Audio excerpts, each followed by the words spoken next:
জয় গুরু। পরম প্রেমময় পরম দয়াল শ্রী শ্রী ঠাকুরের শ্রীচরণে, পরমারাধ্যা জগৎজননীর শ্রীচরণে, পরম পূজ্যপাদ শ্রী শ্রী বরদার শ্রীচরণে, বর্তমান আচার্যদেবের শ্রীচরণে তথা অবিনবাবুর শ্রীচরণে অসংখ্য কোটি প্রণাম নিবেদন করি।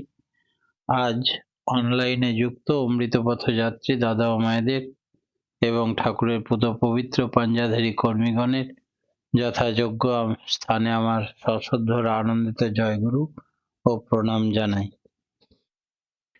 পরম প্রেমময় পরম দয়াল শ্রী শ্রী ঠাকুরের কথা অডিও ভিজুয়াল পদ্ধতিতে ডিআরডিএ এক্স অফিসিও আমাদের সামনে দিলীপ দা এত সুন্দর তুলে ধরলেন যে আমাদের শরীর মন আত্মা সবকে যেন আকর্ষণ করলো।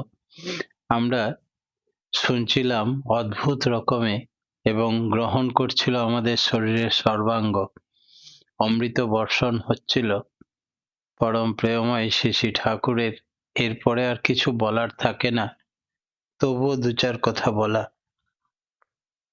আমরা সব সমস্যার সমাধানকারী পুরুষোত্তমকে পেয়েছি এই জীবনে, এবং তার কাছ থেকেই তাকে বলা হয় ফুলফিলার the best creators of all, supreme god, supreme father.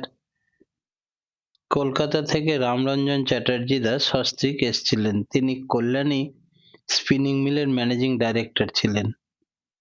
তাই ডক্টর বিধানচন্দ্র রায়ের তার কর্মদক্ষতা এবং যোগ্যতা দেখে তাই এই পদে নিযুক্ত করেছিলেন। আমাদের সেক্রেটারি জ্ঞানেন্দ্র বিকাশ গোস্বামী ঠাকুরের কাছে নিয়ে পরিচয় করালেন। তিনি ঠাকুরকে প্রথমেই প্রশ্ন করলেন প্রণাম করে, ঠাকুর, পুরুষোত্তমের লক্ষণ কি? তখন ঠাকুর বললেন, অ্যাবনর্মালি নর্মাল, অস্বাভাবিকভাবে স্বাভাবিক, ওয়াইজলি ফুলিশ, জ্ঞানী হয়েও মূর্খ, আর গর্জাসলি সিম্পল, জাঁকজমকপূর্ণ হয়েও সহজ, এবং ফুলফিলার অফ ইন্ডিভিজুয়াল ক্যারেক্টারিস্টিক্স, বৈশিষ্ট্যপালী। তিনি হচ্ছেন পুরুষোত্তম। বব ক্যানিং জিজ্ঞেস করলেন, ঠাকুর, দীক্ষা নিলে কি হয়? ঠাকুর বললেন, আচার্যের নিষ্ঠা নিপুণ অনুরাগ থাকলে দীক্ষা মানুষকে দক্ষ করে তোলে। প্রীতি উচ্ছল সম্বর্ধনা নিয়ে ধৃতি আর কৃতি দুই দীপ্ত হয়ে ওঠে। সাথে সাথে মানুষের সংহতি দক্ষতা বেড়ে যায়। দীক্ষা বাড়ানো যেমন দরকার, তেমনি যজমান পরিচর্যা করাও দরকার। তাতে এক আদর্শ প্রাণতার সৃষ্টি হয়, সংহতি বেড়ে যায়। ইষ্টকে চিনব কেমন করে? ঘোরমারার কাছে ত্রিকুট পাহাড় থেকে একদল মাস্টার মশাই এসে ঠাকুরকে জিজ্ঞেস করছেন, ঠাকুর, বডি, মাইন্ড অ্যান্ড স্পিরিট, শরীর, মন এবং আত্মা একসাথে উন্নতি করা যায়, তো কি করে সেটা সম্ভব?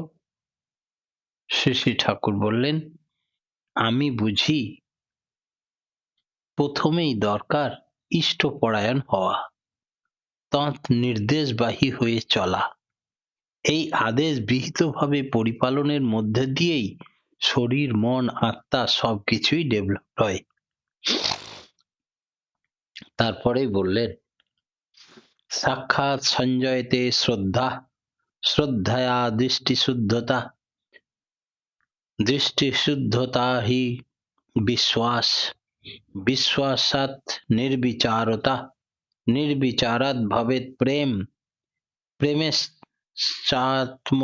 আত্মসমর্পণম। অর্থাৎ সঙ্গ করতে করতে শ্রদ্ধা আসে, শ্রদ্ধা থেকে দৃষ্টিশুদ্ধতা, দৃষ্টিশুদ্ধতা থেকে আসে বিশ্বাস, বিশ্বাস থেকে আসে নির্বিচারতা, নির্বিচারতা থেকে আসে প্রেম, আর প্রেম থেকে আসে আত্মসমর্পণ।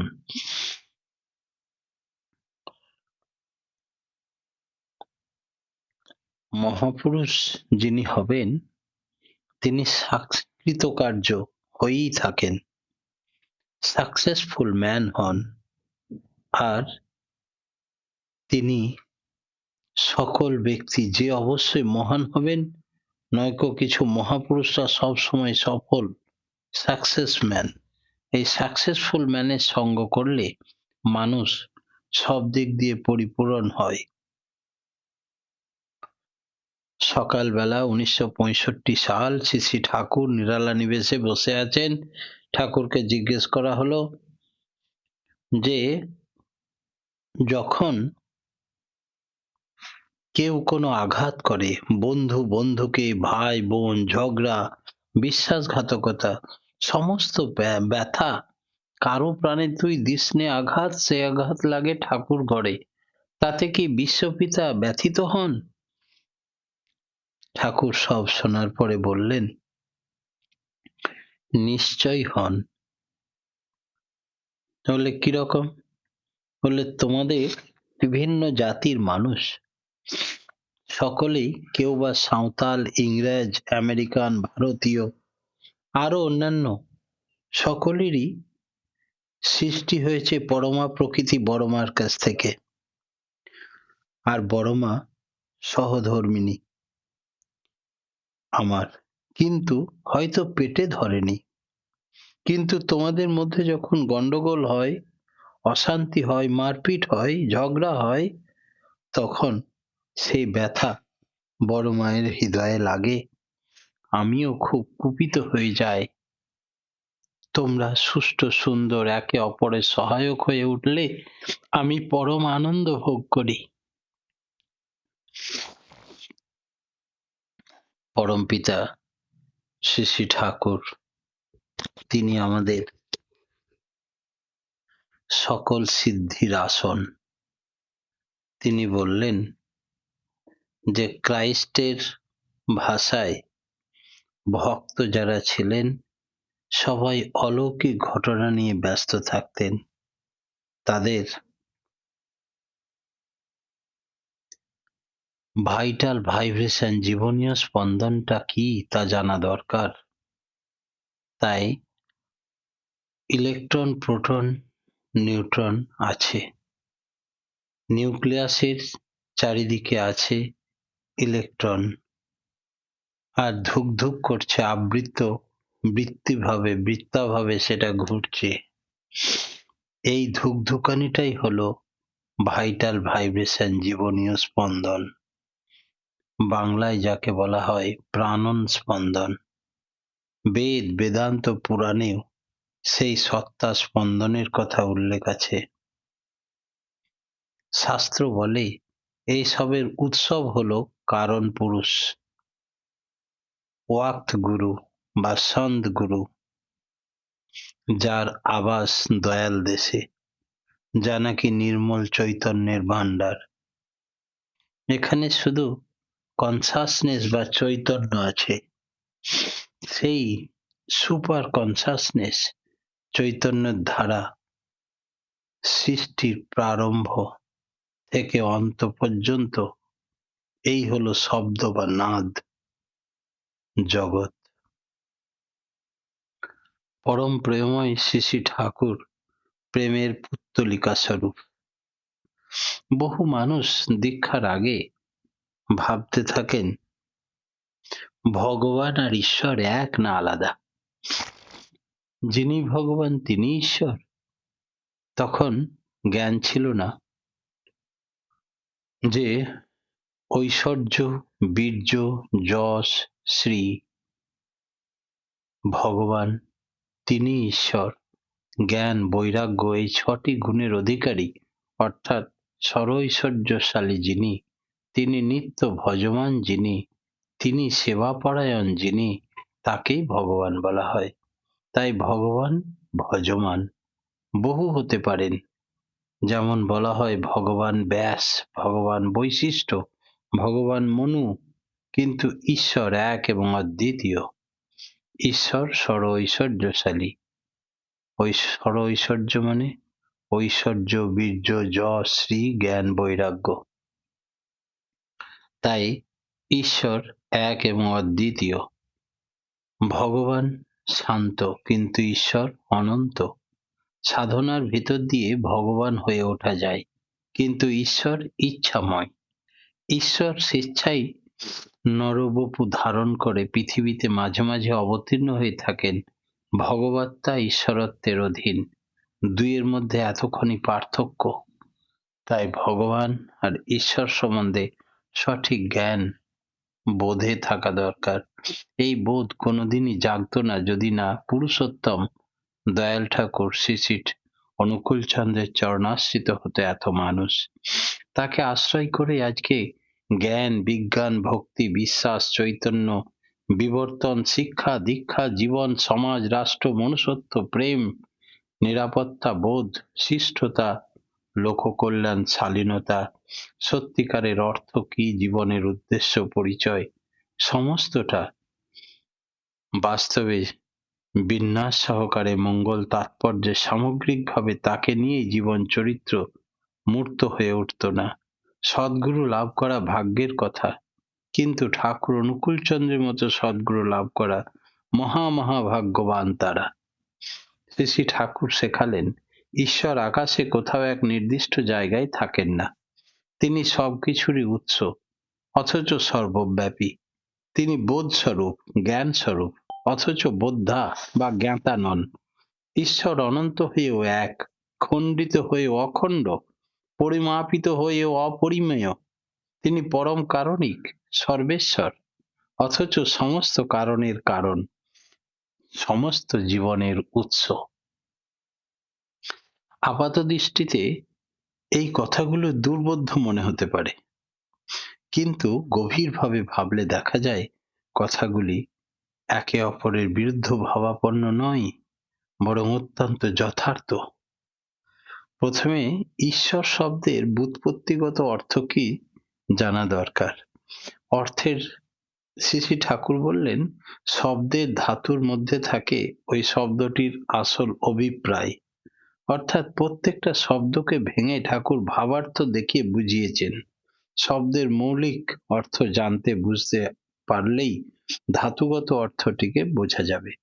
কারণ শব্দ যখন সৃষ্টি হয় তার পিছনে সক্রিয় ছিল তার স্রষ্টা। ভাষাবিদদের বিচার এবং তত্ত্ব অনুসারে সেই শক্তি অনুধাবন করে তার নাম রাখা হয়। কোনো বিষয় বস্তুর গুণ বা ক্রিয়া দেখে সেই ভাবগুলি পরিস্ফুট হয়ে ওঠে। এমনতর রকমেই সেই বিষয় বা বস্তুর নামকরণ করেছেন।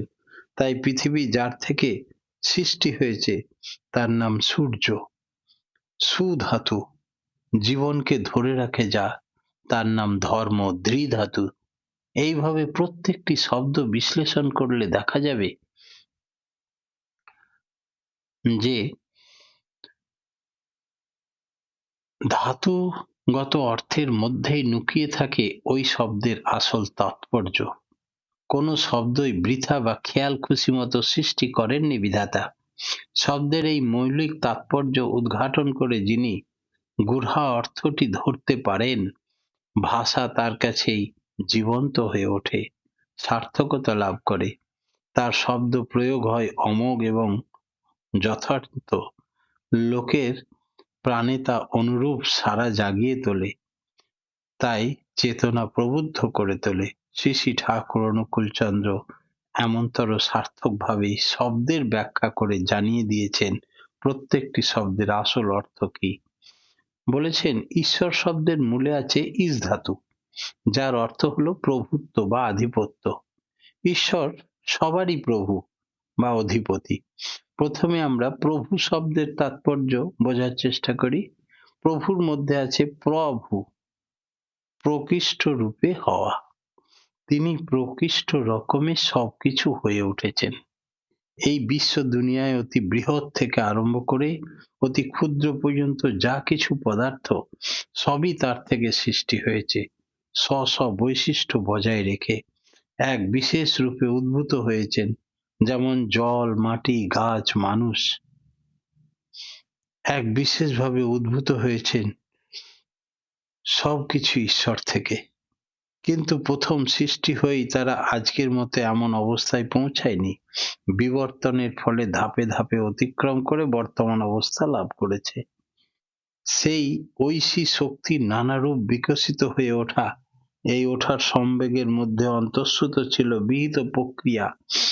মাটির মতো করে, জলের মতো করে, গাছের মতো করে গাছ, মানুষের মাঝে মানুষের মতো করে এক ঈশ্বর সম্বেগ সবকিছু হয়ে উঠেছেন, তাই তিনি প্রভু। এখানে আমাদের একটা মনে রাখতে হবে যে যেমন তেমন রকমে কিছু হয়ে ওঠেনি, সবটা একটা সিস্টেমেটিক আছে। বিধাতা সকলের স্রষ্টা, বহুর মধ্যে বিবর্তিত তিনি, প্রত্যেকটির মধ্যে তিনি ছান্দিক বিন্যাস ঘটিয়ে চলেছেন। প্রত্যেকটি একেরই স্বীয় রকমে স্বয়ংপূর্ণ, সুগঠিত এবং সুসংহত একটি হাতি, খরগোশ, লতা পাতা, কীট পতঙ্গ, পাহাড় পর্বত, বালু ধূলিকণা, যেদিকেই তাকাই সেধারে দেখতে পাওয়া যায় আমার সেই প্রভু স্রষ্টাকে। কিছুই অবিন্যস্ত নয়, অগোছল নয়, অসুন্দর নয়। ঈশ্বরের অন্যতম বিশ্লেষণ, তিনি চিরসুন্দর, তাই সৌন্দর্য তার সৃষ্টির মধ্যে বর্তমান। এই হওয়ার বিন্যাসগুলি কোথাও তার নিজস্ব বিশেষত্ব হারায়নি। এই দুনিয়ায় যখনই যেটা সৃষ্টি হয়েছে তার জন্ম থেকে চরম পরিণতি পর্যন্ত সে তার বৈশিষ্ট্য নিয়ে থাকে, কেবল নানা রকম অবস্থার মধ্যে দিয়ে চলে মাত্র। হয়ে ওঠার সম্বেগের সঙ্গে সঙ্গে বজায় থাকার সম্বেগ, অর্থাৎ অস্তিত্বের সম্বেগ ঈশ্বরে বর্তমান। তিনি সত্তার উৎস, অর্থাৎ জীবনের উৎস।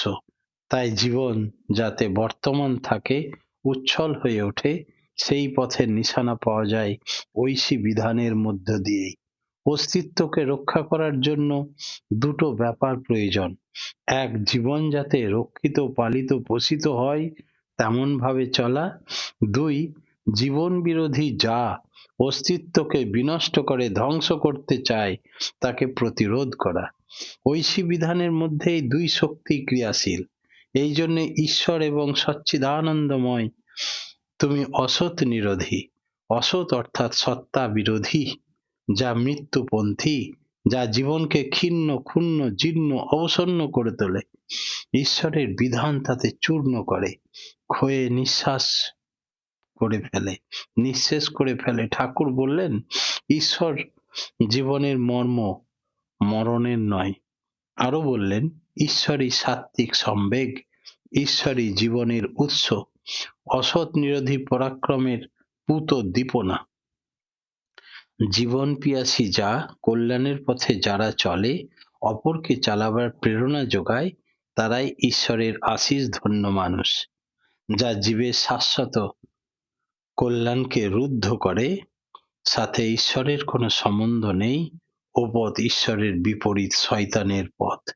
সেই জন্য কেউ যদি ঈশ্বরের দোহাই দিয়ে সত্তা বিরোধী অকল্যাণ পথে চলে, নানা যুক্তি জাল বিছিয়ে চলাকে সমর্থন করে, সে নিশ্চয়ই ঈশ্বরের করুণা থেকে বঞ্চিত হয়, অর্থাৎ ভালো থেকে বঞ্চিত হয়। ঈশ্বর হলেন স্বস্তি নিধান, মানুষ তথা জীবকুল যাতে স্বস্তিকে অর্থাৎ সু অস্তিত্বকে বজায় রাখতে পারে, তারই বিধাতা তিনি। তার পথে যে চলে সে অস্তিত্বের হাত ধরে রেহাই পায়। অনেক সময় দেখা যায় রাম হয়তো ক্রোধবশত কটু কথা বলে ফেলল, শ্যামের মনে ব্যথা দিল, এতে শ্যামের মন খারাপ হয়ে গেল, অশান্ত হলো, তার অস্তিত্বের কারণ সৃষ্টি। এই অস্বস্তি ঘটিয়ে রাম ভালো থাকলো আর উত্তরোত্তর শ্রীবৃদ্ধি হতে লাগলো। এই ক্ষেত্রে প্রশ্ন উঠতে পারে, তাহলে অস্তিত্বের বিঘ্ন ঘটিয়েও তো ঈশ্বর করুণা লাভ করলো?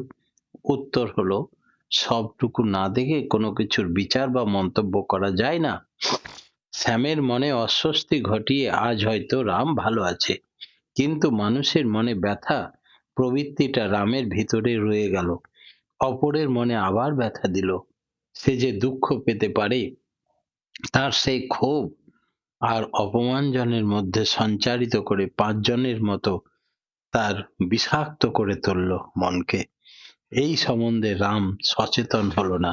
নিজের ভেতরের এই ত্রুটি অপসারণের জন্য সে কোনো চেষ্টা করলো না। ফলে সে শ্যামের মতো আর অনেকের প্রাণে ব্যথা দিয়ে চলতে থাকলো। ধীরে ধীরে তার উপর মানুষজন ক্ষুব্ধ, বিরক্ত হতে থাকলো, মানুষকে হারাতে থাকলো। আর একটা মানুষ হারানো মানে তার অপমান, আপনজনের ভালোবাসা, সাহায্য, সহানুভূতি সব হারানো। সেই জন্যে ঠাকুর বললেন, আমি একটি মানুষের জন্য একটা সাম্রাজ্য ত্যাগ করতে রাজি আছি। ঈশ্বর মঙ্গলময়, আর এই মঙ্গলময়ের পথে চলতে গেলে শয়তানকে সঙ্গে আমাদের দ্বন্দ্ব, প্রতি মুহূর্ত আমাদের দেবতা আর অসুরের লড়াই আমাদের ভেতরে চলছে। তাই ঠাকুর বললেন, রামকৃষ্ণদেব বললেন, ঈশ্বর দর্শন করেছে যে সে কিন্তু পাপ করতে পারে না, সাধা লোকের বেতালে পা পড়ে না। এই জগতে দুটি পথ, সত্তাপথ আর বৃত্তিপথ। সত্তাপথ ঈশ্বরের, প্রবৃত্তিপথ শয়তানের। শয়তান হলো ঈশ্বরের বিরোধী শক্তি। ঈশ্বর ও শয়তানের সংগ্রাম পৃথিবীতে নিরন্তর চলছে, প্রত্যেকের মনে প্রতি মুহূর্তে। এই সংগ্রামে দেবাসুরের সংগ্রাম, সৎ ও অসতের দ্বন্দ্ব, শুভাশুভের বিপদ। এই বিবাদে মানুষ যখন ঈশ্বর প্রদত্ত শক্তিগুলি করায়ত্ত করে ফেলে, তখন খেয়াল খুশি মতো অকল্যাণের পথ পরিহার করে। এইভাবে সে জয়লাভ করে। সত্যমেব জয়তে। প্রত্যেকটি মানুষ সৎস্বরূপ কল্যাণময় হয়ে উঠুক, মানুষ কল্যাণের পথে চলুক, বিধাতাকে মেনে, বিধানের পথে, তার বিধান মেনে মঙ্গলের পথে মঙ্গলময় হয়ে চলুক, ধরিত্রীর বুকে স্বর্গরাজ্য নেমে আসুক, এই কাতর প্রার্থনা জানিয়ে আজকের মতো আমার ক্ষুদ্র বক্তব্য এখানেই শেষ করলাম। জয় গুরু। জয় গুরু।